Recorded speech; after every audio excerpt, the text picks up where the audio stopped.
క్యాన్సర్పై అవగాహన తప్పనిసరని మానవతా స్వచ్ఛంద సేవా సంస్థ అధ్యక్షులు లైన్ పొన్నాడ రవికుమార్ శనివారం తెలిపారు.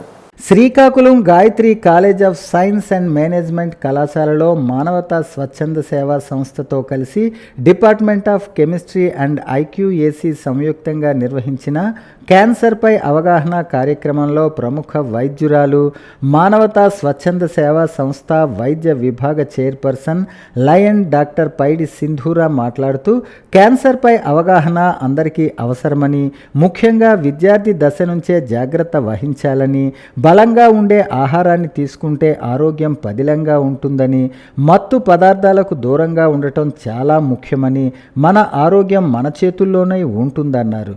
ఇందులో భాగంగా ప్రతి ఒక్కరూ తీసుకోవలసిన ఆహారపు అలవాట్లను వివరించారు. క్యాన్సర్ బారిన పడిన రోగులు క్యాన్సర్ అని తెలియక చివరి స్టేజ్లో తెలుసుకోవటంతో ఏమీ చేయలేని పరిస్థితుల్లో ప్రాణాలు పోగొట్టుకుంటున్నారన్నారు. మనకి 3 నెలల్లో వస్తుందా, సంవత్సరంలో వస్తుందా, 10 సంవత్సరాల్లో వస్తుందా అని చెప్పి ఎక్కడ రాసలేదు. అది ఒక నెల రోజులు నవలినా వచ్చేయచ్చు. బికాస్ అది టెండెన్సీ, జెనెటిక్ గా కొంత టెండెన్సీ ఉంటుంది. జెనెటిక్ గా కొన్ని జెనెటిక్ మ్యూటేషన్స్ ఉంటాయి. P53 అని మనలో ఒక జీన్ ఉంటుంది.